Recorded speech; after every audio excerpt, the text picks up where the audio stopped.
What's going on, guys? Welcome back to the channel. So today we're going to be trying to perfect the fitment on my 2023 Mustang.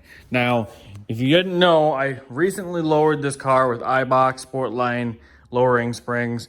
I have the SVE Mach 1 replica wheels. There's a 20 by or a 19 by 10 in the front and a 19 by 11 in the rear. And I just recently got the car aligned, and they got it all in spec, but the person who aligned it didn't pay attention to the camber. So the camber obviously is in spec, but it does not match side to side. So we're going to try to pull camber and actually add positive camber to this wheel, because I like the fitment of this side, because when the suspension compresses, the wheel actually does kind of go up into the wheel well. So this will not hit, and I like this flush mount look. So we're going to add that to the other side. And then the other thing we're going to try to do is try to pull the front wheel out. So the front wheel is sucked in a little bit. I do have a couple different spacers. I believe this is a 1/2 inch spacer. Maybe it's a 3/4. We're going to try this, the smaller one. If that is too much, I'm going to have to order some spacers to try to spacer this out where I want it. But that'll kind of give me a good ballpark of what I'm going to need in the front. We're going to start in the rear, and we're going to try to get the camber pulled out a little bit to try to get this wheel more flush, to give it the more beefy, in my opinion, more beefy look. All right, so with the car jacked up, I'm going to try to show you this as the best I can with the wheel on. I'm going to try to do this with the wheel on, but I don't know. So the bolt we got to do is that one right there. You loosen it. There is like a nut on the back side of it that has got like an insert to the frame, so there is no need for a wrench on the back side. Let's see if I can see it in here. Right there. You can see there's a frame lock or whatever. So you only need to loosen one, or you get on it on one side, which is going to be up in there, which is going to be a little tough with the wheel on. But I'm going to try to do it with the wheel on so I can lift the car up and down. Fairly easy. All I do is pull jack stands and lower the jack to be able to check it. So as you can see, this one looks like it really hasn't moved. I'll show you the driver's side, the one that's got the flush alignment. And there you can see the driver's side that's been pulled out. You can see a gap on the far side of the bolt, which would be the inside of the bolt. So we'll loosen the other side, pull her out a little bit, and see if we can get her as close as possible to this wheel. So it should still technically be in spec for alignment. So I've come to realize I pretty much have to take the wheel off, at least without a hoist. Done it on the floor, I can't really figure out how to lay under there properly to get at it. So I'm just going to pull this wheel off, and I'm going to try to get it as close to the other side as possible, and then throw like 2 lug nuts on and set it down and see how it looks, and do that.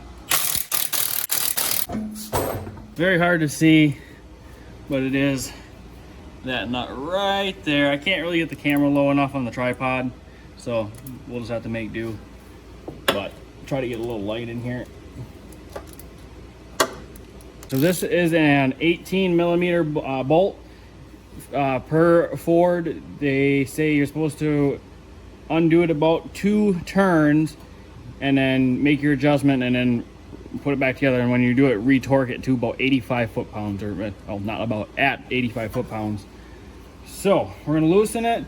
Might have to grab a pry bar to pull out a little bit and then crawl under this so I can try to get it as close as possible to the other side by just eyeballing it.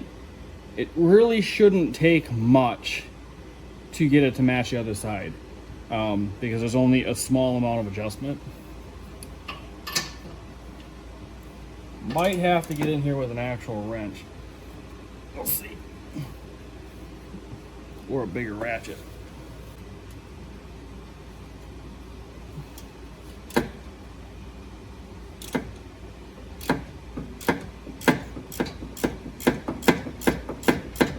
I'm going to grab a pry bar to pull out a little bit, and I'm going to crawl underneath and see kind of where I'm at.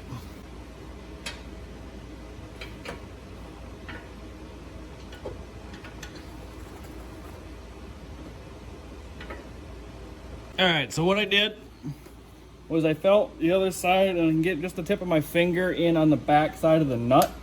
And so I loosened it a little bit, and then I took a pry bar from the bottom, and then you can kind of pry it out just lightly.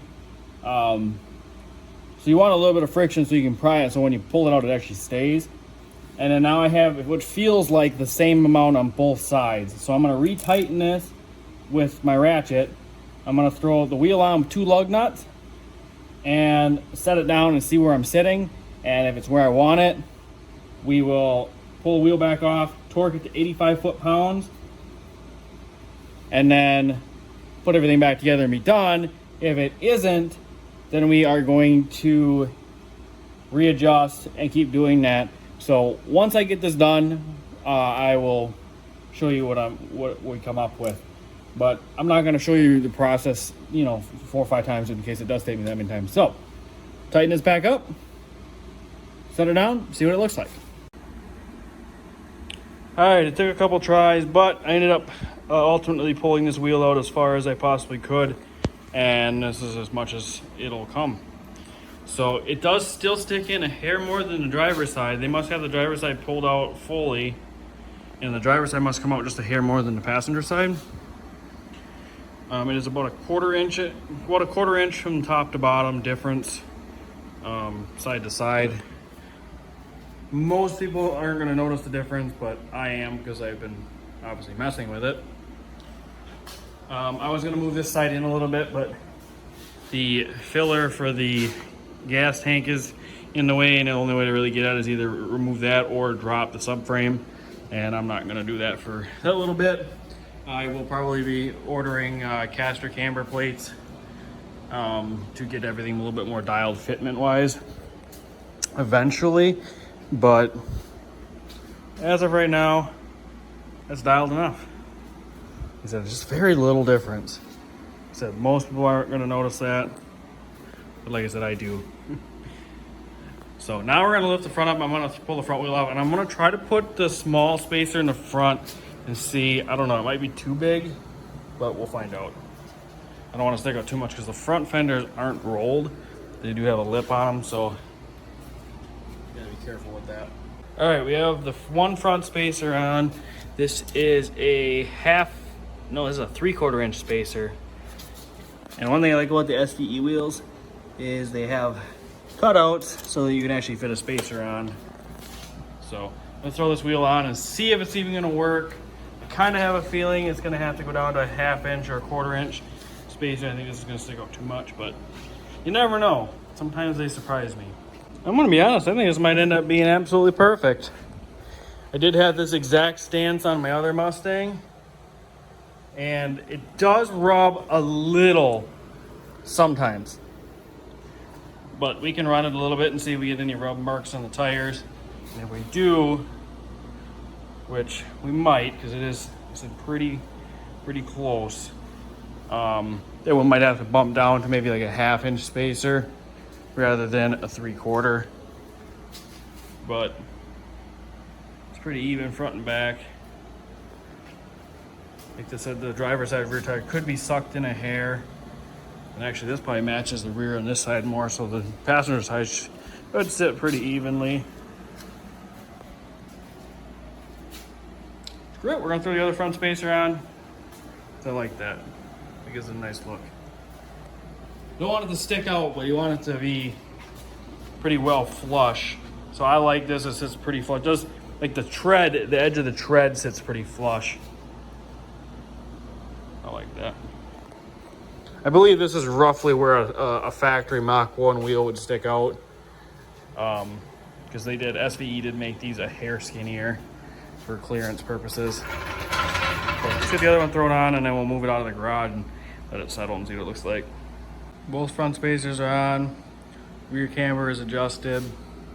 Let's get her backed outside and see what she looks like. Let the car fully settle. Because obviously it's not settled once you lift it up on jack stands. Let the car move a little bit and she'll drop even more. So see what she looks like. I think this side is sucked in a hair more, front and rear. This side's perfect. This side's got a hair poke, front and rear. I don't know if everyone's car is that way or just mine, but it's interesting.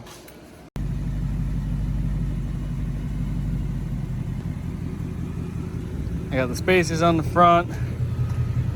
I do have just a hair more of positive camber on the driver's side, front and rear. I like the rear on this side. I want that one to come out a little more. And I would like this one to just tip in just a hair more. But we'll see how she fits. See if she rubs it all on the driver. But other than that, I hope you guys liked the video. Make sure you like, comments, and subscribe. If you guys want to check out the video of us when we lowered the car, make sure you go check that out. Oh yeah, I'm loving how this thing's starting to look. Super dirty.